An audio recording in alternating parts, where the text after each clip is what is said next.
Are you tired of the same old pro wrestling? Then check out the amazing action on Powerslam.tv, the biggest indie pro wrestling channel in the world.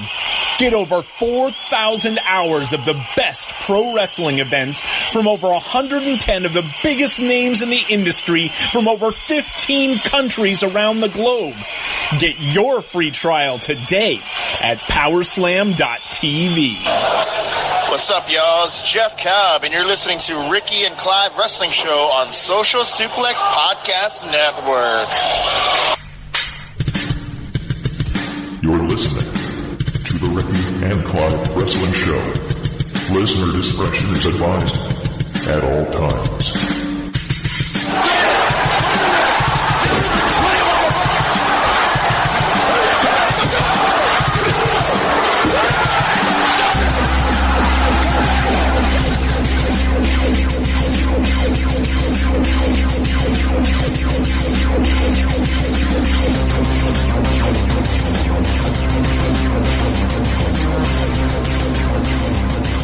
And thank you once again for downloading and listening to another episode of the Ricky and Clive Wrestling Show, part of the ever-growing, ever-expanding, ever-excellent Social Suplex Podcast Network.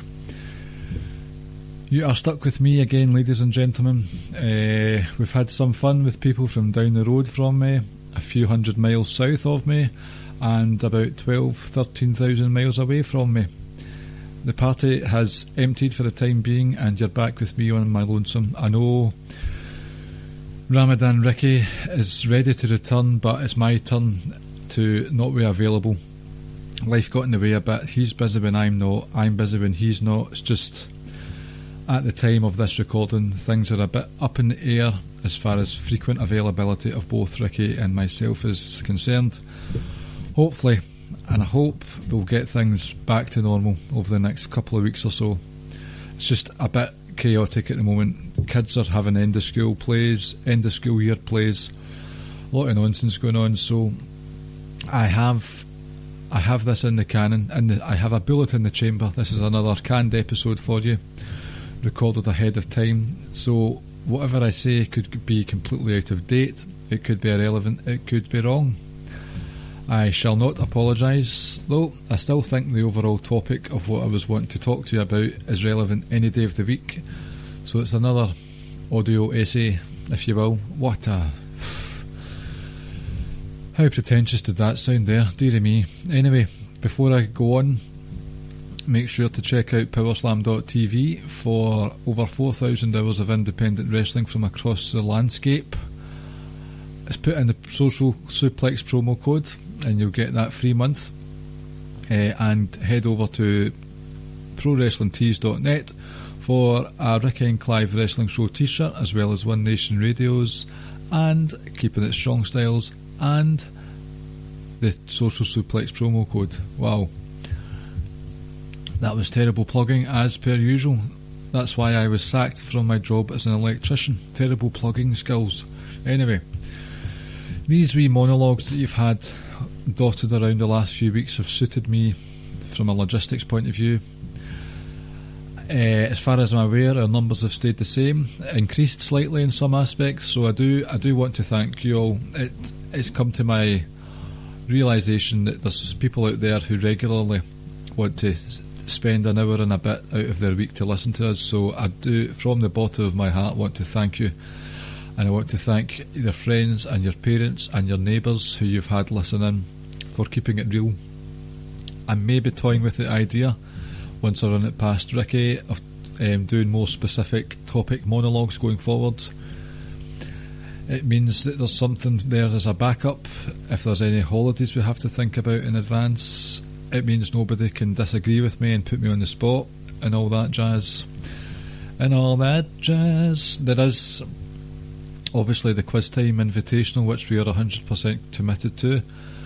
We've still got one quarter final to do. After that we've got the semi-finals and then the finals, so regardless of availability, we will knock one out for you.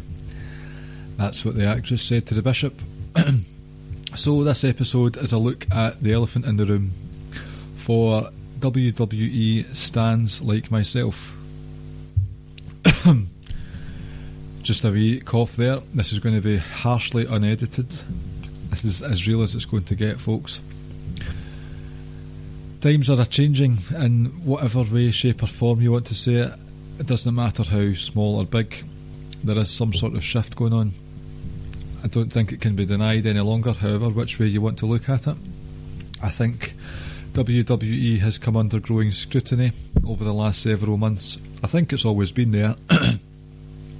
It's always there, but since All Elite Wrestling was announced, and that itself has grown arms and legs, the focus, the zoom has increased on the telescope with which WWE is studied and criticised. Listen to me talk such shite, such pretentious nonsense. Everything is up for grabs. Title designs, roster name changes, talent name changes, ratings, Saudi Arabia. If it's associated with WWE, you can bet your bottom dollar that it's criticised heavily by the ever emboldened internet wrestling community, who are getting louder by the day. Well, surprise, surprise, shock horror, I'm going to come to WWE's defence for a wee bit. It's not perfect, I know that. I have my own criticisms of the show, but I'll support it in the grand scheme of things. You can call me a shill, you can call what my friends call a member of the Fed defence squad, but if you're going to defend something, that's because it comes as a result of an attack. If I'm going to have to hear hot takes on all the hot takes under the sun on Twitter, Reddit and the likes, then I'm allowed to give my side of the argument, because the culture we're in today, the online culture we're in today, doesn't seem to allow for that. It's all absolutes, no wiggle room for persuasion, no patience for a wrestler to improve, no patience for a story to play out, no patience, for instance, of a 24/7 title, Bray Wyatt's vignettes to run their course. Minds are made up, and that's that. But I'm not going to adopt that outlook. I've tried my best not to over the months and years that we've been doing this podcast, and I hope to keep that outlook going. So, at time of recording, Double or Nothing has taken place not too long ago. I was cool with it. A few decent matches dotted throughout.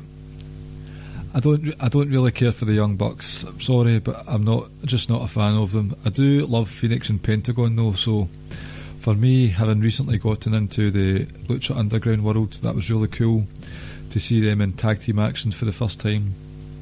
It was great to see my boy Jimmy Havoc shows up in ICW now and again. He got some time to shine, and MJF was fantastic. The pot shots he directed towards Bret Hart were excellent. It was almost blasphemous as they escaped from his face that they were done at all. For me though, there were flaws aplenty in this pay-per-view. A couple of matches had botched timekeeping calls, botched moves were redone in the main event. JR sounded clueless at point, directionless. He didn't know where he was at some stages, but I feel as if that will all be glossed over because it's the first show, they're just finding their feet, blah blah, all that stuff. Despite all these flaws and it sort of saying, yeah, it's our first show, they'll get used to it, all I seem to hear is that they're better than WWE, that this was the best show of the decade. Hyperbole to the max.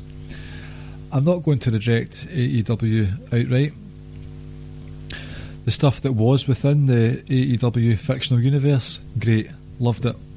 I loved the Cody Rhodes Dustin match, but the behaviour and the word choice of the big players, these EVPs and their interviews, Starcast, their promos online, EVPs might I add, it does put me off. That might come from being a WWE stan, but if you want me as a fan to like what you're putting out, just concentrate on your own kayfabe. It's not that hard to do, really, is it? Write your own stories and then I'll be invested. But if I was to go against that narrative in public, online, then I'm that shill again. which is quite funny because some of these people have the blinders on as well. But if I've given it time and compiled legitimate concerns for me as to why I don't really want to follow it or even support that product due to all this carry on with, well, we don't do it like they do in WWE, then I don't even think I'll give an opinion. I just won't bother. I won't watch. But that's not the case with what WWE put out. People are on their soapboxes giving it laldy, but they still continue to watch, talking hot takes, shit posts, whatever you want to call it. It's baseless shit that somehow multiplies and manifests into something huge. Retweets, Twitter, that's your fault. And also liking tweets seems to appear on people's timelines. So all these hot opinions are just getting thrown in the faces. For me, it's become a thing that opinion matters. I want to hear what people are saying and take on board what they're saying, and I want to have proper debates with people. And if you want me to take things, not me, if people want their opinions to be taken at face value, if you want your opinion to matter, the way people speak in absolutes the way they do, then there has to be some basic skills in like debate or argument or whatever you want to call it. Don't just sound like an idiot like that guy who's been coming at me on Twitter, Mark Elite or something. That's quite a fucking name he's got there actually. He's just clearly a 12, 13 year old guy. Oh, WWE shit. This should have brought back the Attitude Era, even though this guy's 13. AEW this, AEW that. It's like, come on, have a general sense of, I don't want to sound pretentious again, but rhetoric, whatever you want to call it, it's something I've actually come to. It's entered my leisurely reading quite a bit recently, rhetoric, and I've taken quite an interest in it actually. All the old debate format, as it pertains to wrestling. You've got the first part of it. First part of good rhetoric comes from ethos, which is kind of, it's like basically having the credentials to be able to be taken seriously. And I know there are young fans out there, there are new fans. They might not be in that position to say, I'm an expert in this, so this is why what I say should be taken as gospel. So, for the purposes of Twitter, I'm willing to let that one slide. You can spot these folk a mile away though, so it would be unfair to base someone's hot takes on the strength of their credentials, so I'm not going to do that. The other part of ethos though is here I go. Here I go again with my heart. It's pathos, I think it's called. It's the second piece in the puzzle of forming a good debate or argument. It's forming a respectable foundation for a debate that warrants attention, my attention anyway.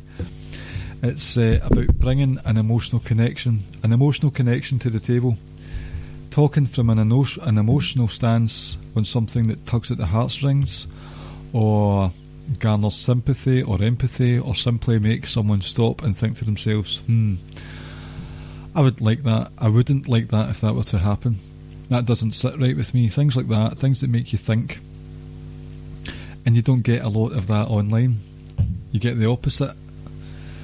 Instead of having relatable stuff to say, many just alienate instead. There's this person shall remain nameless, but there was a podcaster who I've listened to for quite some time on Twitter a couple of weeks ago. It might have been Money in the Bank or so.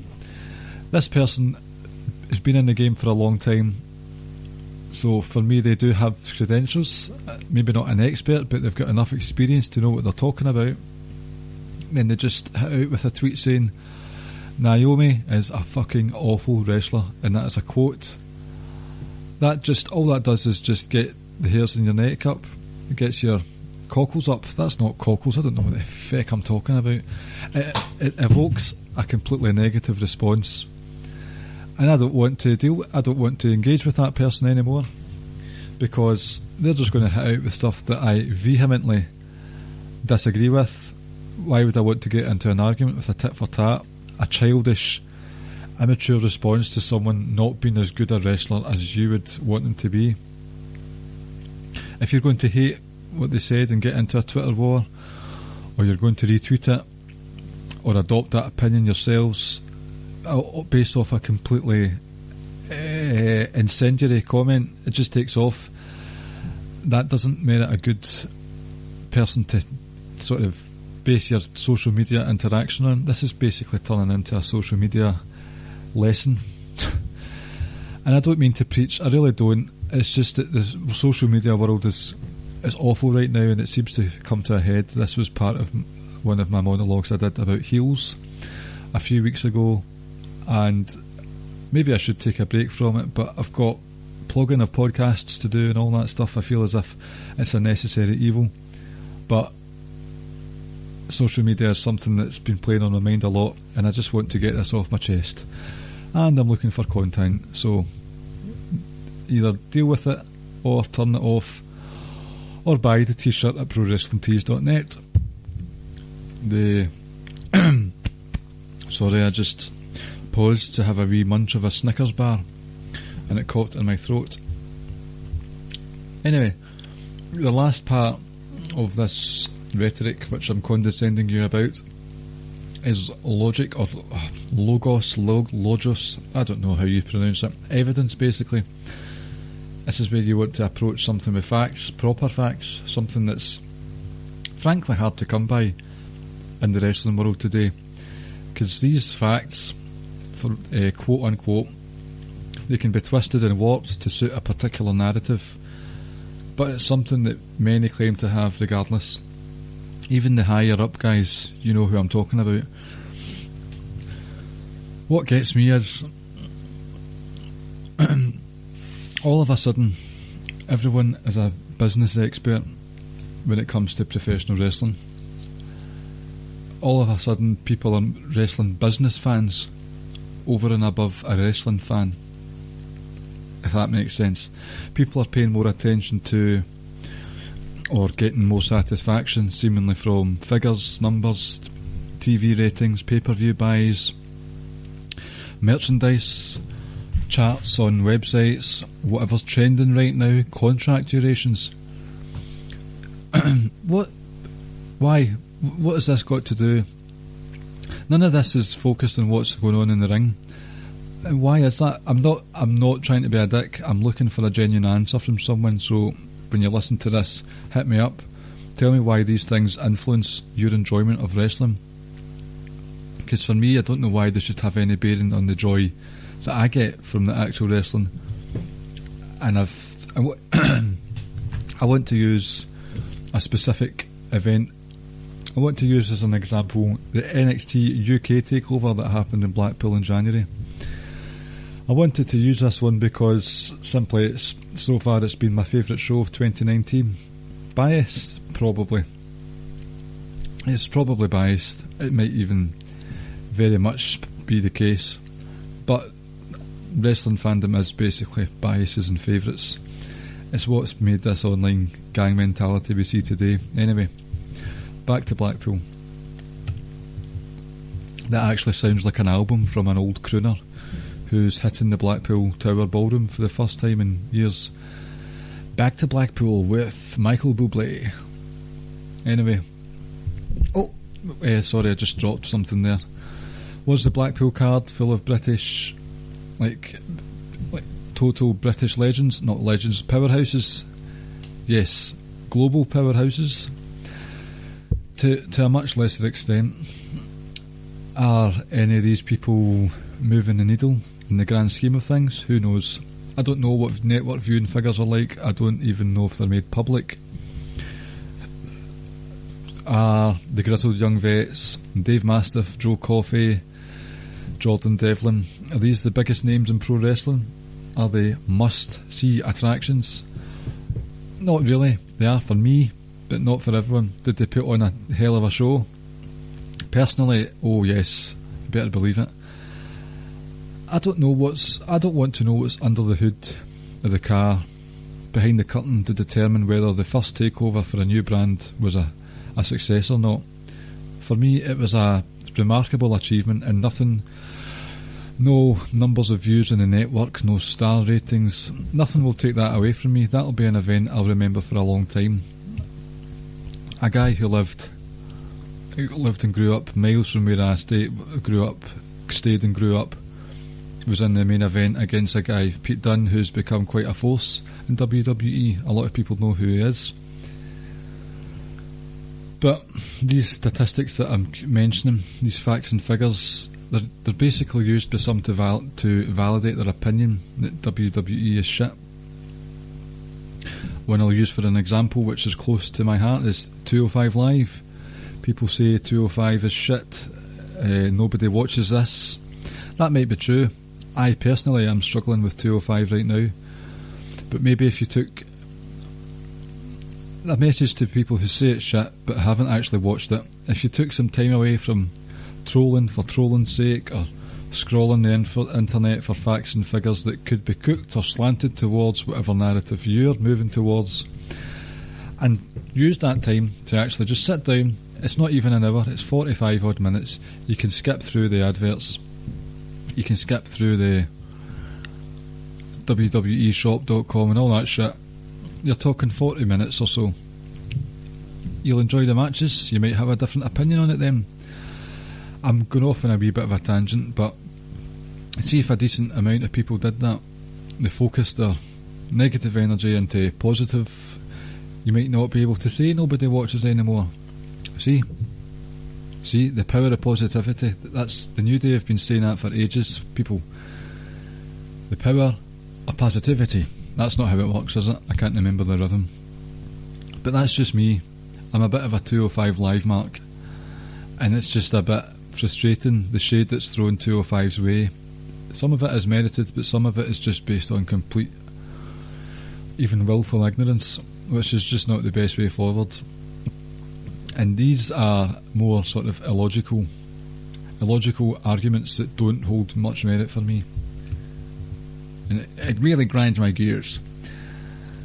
Another thing is all the things that the top tier wrestling journalists say, report, speculate on, is used again to validate people's opinions. That echo chamber. Why? What's different from Dave Meltzer's opinion than that of your pals, or an independent podcaster, or someone who you get, like Daniel Bryan would say, someone who's your intellectual peer? Why would you listen to Dave Meltzer? I won't outright say he's got bias against WWE, but he's very cynical of the product, and he might warp your opinion on something, and you'll ride that wave. He is cynical, that's for sure. And some of these opinions that the top tier talent have, they're based on what they believe they know backstage, and we've seen it. We've seen all the shit that comes out that's not true. It's another thing that WWE are unfairly criticised for, and it's these bullshit news reports out there online. Some of these news reports are true, granted, but some of them are complete shite. And I pulled this up earlier. I'm going to be a bit of a mark for myself.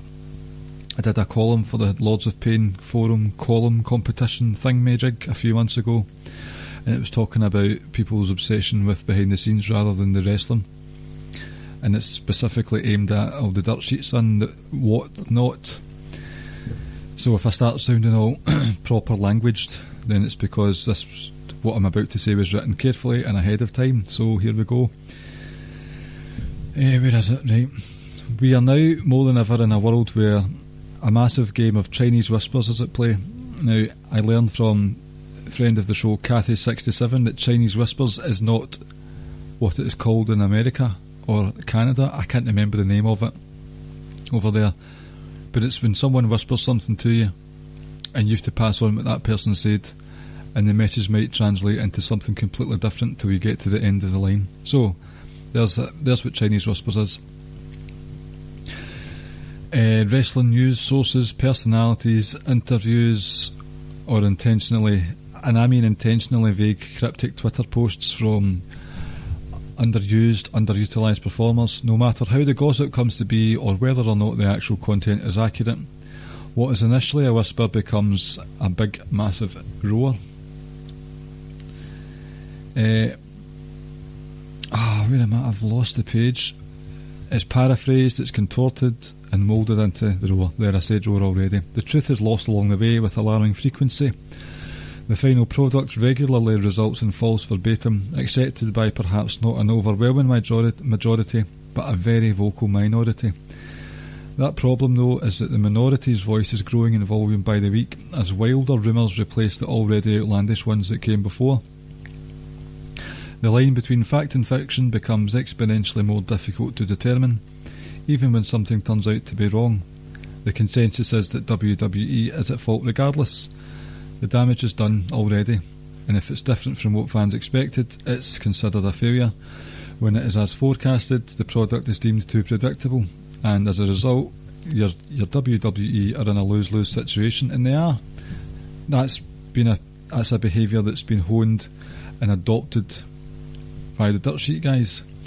Now, I'm going to use Sasha Banks as an example for this one. Again, I'm recording this way ahead of time before release, so the source material isn't today as you listen, but it's an example from recent times.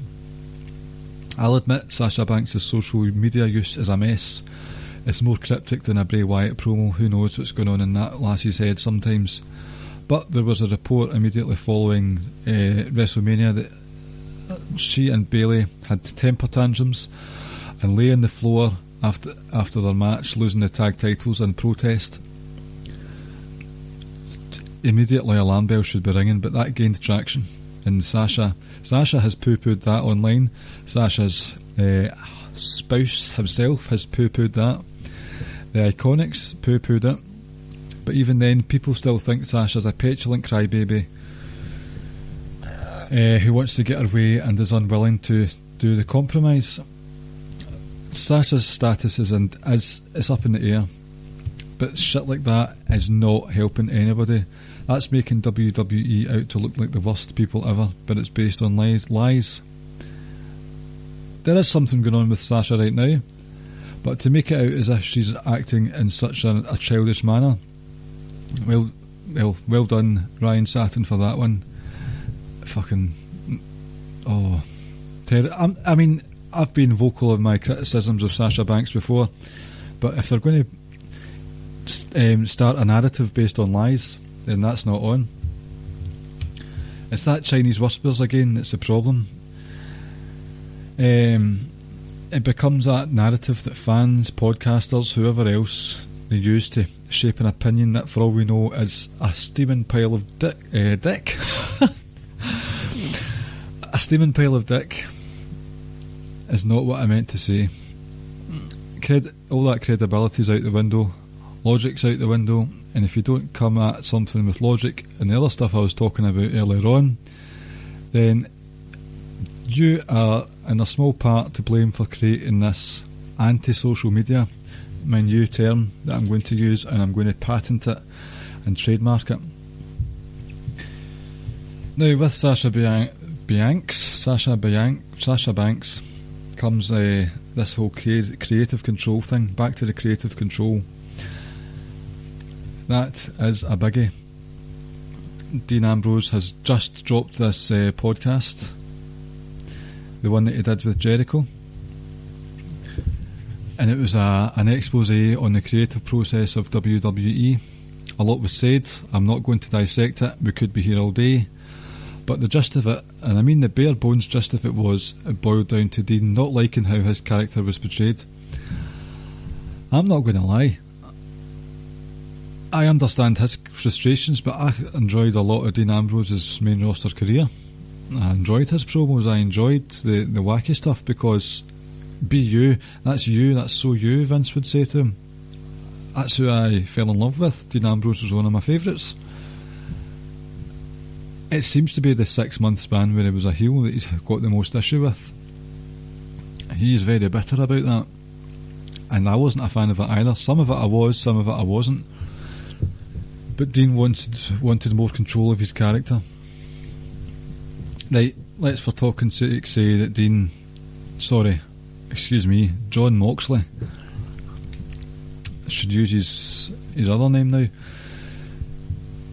Say that John Moxley, not Dean Ambrose, because we was at WWE at the time, say he gets creative control, whether more or all of it, of his own persona. Right, what's next then? Or who's next? Does every programme involving Dean Ambrose have to cater to what he wants? Not so much wins and losses, that's not what I'm saying. But does it have to mould around his character? And to hell to hell with the credibility. No. The continuity of his opponents or the people he's in a programmes with, their own character arcs. Or what if the people he's working with gets jealous and they want that creative control too? Wrestler A, B, C, all the way down to Z. For Zack Ryder, he should get no creative control. In fact, he should get some plastic surgery on that chin. His chin, Zack Ryder's chin, is a natural disaster. That's true.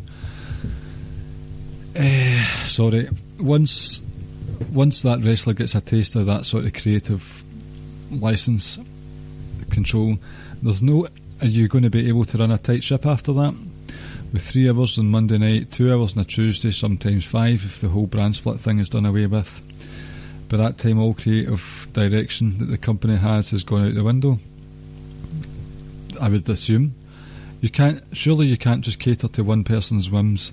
If it snowballs in that way, if it sort of avalanches in such a fashion, where does it end? Where do you plug that gap or the leak? Before all you're left with is people doing jobs for the boys and you've got a train wreck of a product. Creative input is a given. I do get that as far as character is concerned, but when you are just one small piece of the puzzle, one piece in a jigsaw, and you've got to fit into space in order to merge with the rest of that jigsaw, you've got to merge with everyone and everything else. Look at see that Hangman Page and Pac situation. That was a bit of a disaster on a few fronts. If there isn't some entity to steer that ship and be responsible for all the cogs and wheels spinning of that ship, then it's going to crash. It's going to crash into the iceberg. There you go, folks. How's that for an analogy for you? I'm all for wrestlers having a voice. I really am, and standing up for themselves when it comes to creative direction. It shows that you do. It shows that they do care about how they're presented. But again, it's got to fit in with the rest. Then all the talent have to be singing. See, if you do that, I'm mixing up here. If you do that, then all the talent have got to be singing off the same hymn sheet as well. Are the talent going to have time to piece together a 3-hour show? Are the talent going to have the ability to be humble? I heavily doubt it. That's Lord of the Flies stuff there. The wrestling Lord of the Flies. I should note, for the record though, writers should do better. There's a lot of stuff I'm not crazy on in the main roster right now, but writers need to start paying better attention to continuity of story, of character, where wrestlers are on the totem pole. Pay attention to what you have done in the past to make those wrestlers who they are today, and stick with that instead of deviating from the norm, unless it's some sort of wild swerve. But don't give the keys to those people entirely. I really think that's a recipe for disaster.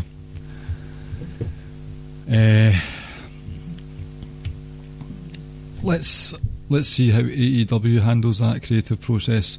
If you're going to give everyone creative control, can they keep it together, all that they want to do, without some wrestlers Pac going into business for themselves?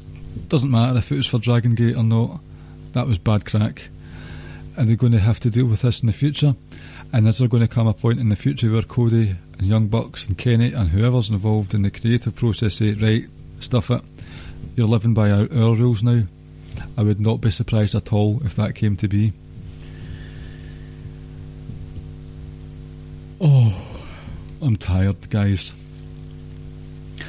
I will quote a friend of the show's catchphrase, Rance Morris, shout out to Rance. I say all that to say this, all that nonsense that I've been saying tonight to say this. We are apparently in the beginnings of a new war between WWE and AEW. A lot of shit's been aimed at WWE of late. Are we going to pretend that the same defence squad mentality that I'm guilty of? Yep, I am.